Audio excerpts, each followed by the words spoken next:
ಎಲ್ಲ ಮಾಧ್ಯಮದ ಸ್ನೇಹಿತರೇ, ಸಚಿವ ಮಿತ್ರರೇ, ಎಲ್ಲ ಪೊಲೀಸ್ ಅಧಿಕಾರಿಗಳೇ, ನಕ್ಸಲ್ ಶರಣಾಗತಿ ಮತ್ತು ಪುನರ್ವಸತಿ ಸಮಿತಿಯ ಎಲ್ಲ ಮಾನ್ಯ ಸದಸ್ಯರುಗಳೇ, ನಾಗರಿಕ ಸಮಿತಿಯ ಸದಸ್ಯರುಗಳೇ, ಸ್ನೇಹಿತರೆ,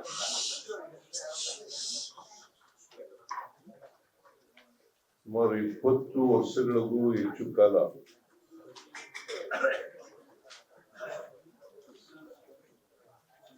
ನಕ್ಸಲ್ ಚಳುವಳಿ, ಮಾವೋ ನಕ್ಸಲ್ ಚಳುವಳಿ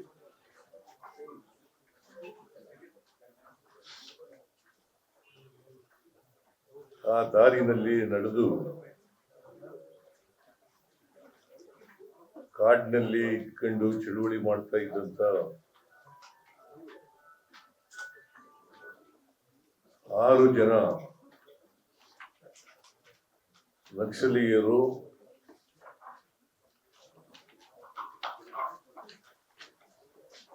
ನಕ್ಸಲ್ ಶರಣಾಗತಿ ಪುನರ್ವಸತಿ ಸಮಿತಿಯ ಪ್ರಯತ್ನದಿಂದ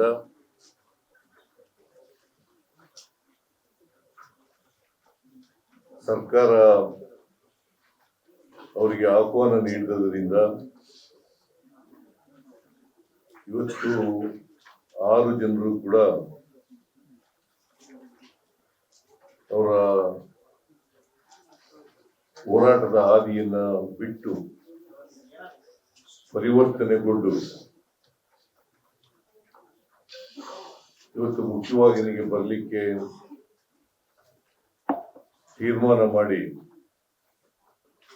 ಇವತ್ತು ನನ್ನ ಮುಂದೆ, ಉಪಮುಖ್ಯಮಂತ್ರಿಗಳ ಮುಂದೆ, ಮತ್ತೆ ಗೃಹ ಸಚಿವರು ಇವ್ರ ಮುಂದೆ, ಮತ್ತೆ KJ ಜಾರ್ಜ್ ಅವರು, ಈಶ್ವರ್ ಅವರು, ಸುಧಾಕರ್ ಅವರು, ಇವರೆಲ್ಲರೂ ಕೂಡ ಇದ್ದಾರೆ, ಮಂತ್ರಿಗಳು, ಶಾಸಕರುಗಳು ಕೂಡ ಇದ್ದಾರೆ.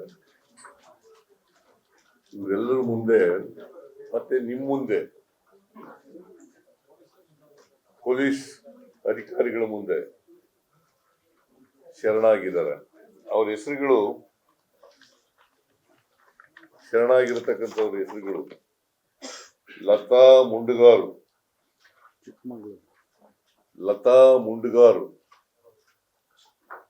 ಚಿಕ್ಕಮಗಳೂರು ಜಿಲ್ಲೆ; ಸುಂದರಿ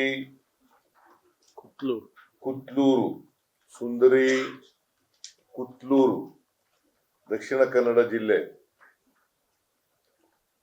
ಸುಂದರಿ ಕುತ್ಲೂರು, ದಕ್ಷಿಣ ಕನ್ನಡ ಜಿಲ್ಲೆ; ವನಜಾಕ್ಷಿ ಬಾಳೆಹೊಳೆ,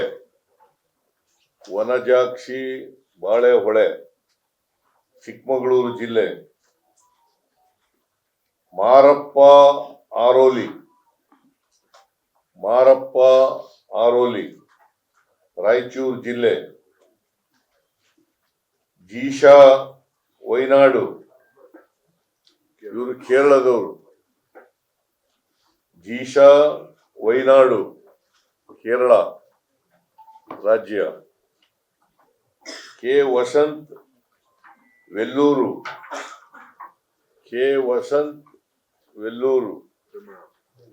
ತಮಿಳುನಾಡು, ಇವರು ತಮಿಳುನಾಡಿನವರು. ಇವರು 6 ಜನರು ಕೂಡ ಇವತ್ತು ಶರಣಾಗಿದ್ದಾರೆ. ನಾನು ಕೆಲವು ದಿನಗಳ ಹಿಂದೆ ನನ್ನನ್ನ ನಾಗರಿಕ ಸಮಿತಿಯವರು ಮತ್ತೆ ಪುನರ್ವಸತಿ ಸಮಿತಿಯವರು ಭೇಟಿಯಾಗಿ ಅವ್ರ ಜೊತೆ ಮಾತುಕತೆ ಎಲ್ಲ ನಡೆಸಿದ್ರು. ಅವ್ರು ಹೇಳಿದ್ರು, 6 ಜನ ನಕ್ಸಲರು ಶರಣಾಗಲಿಕ್ಕೆ ತೀರ್ಮಾನ ಮಾಡಿದ್ದಾರೆ, ನೀವು ಅವರನ್ನ ಸರ್ಕಾರದ ವತಿಯಿಂದ ಅವರಿಗೆ ಆಹ್ವಾನ ಮಾಡಬೇಕು ಅಂತ ಹೇಳಿ ಹೇಳಿದ್ರು. ಹಾಗಾಗಿ ನಾನು ಒಂದು ಪತ್ರಿಕಾ ಹೇಳಿಕೆಯನ್ನು ಕೊಟ್ಟೆ. ಆ ಪತ್ರಿಕೆ ಹೇಳಿಕೆಯಲ್ಲಿ ಅವರು ಶರಣಾದರೆ ಕಾನೂನಿನ ಚೌಕಟ್ಟಿನಲ್ಲಿ ಅವ್ರಿಗೆ ಏನೇನು ಸಹಾಯ ಮಾಡಲಿಕ್ಕೆ ಸಾಧ್ಯ ಆಗ್ತದೆ. ಯಾಕಂದ್ರೆ ನಕ್ಸಲರು ಶರಣಾದರೆ ಒಂದು ಯೋಜನೆ ಇದೆ. ಆ ಯೋಜನೆ ಪ್ರಕಾರ ಅವ್ರಿಗೆ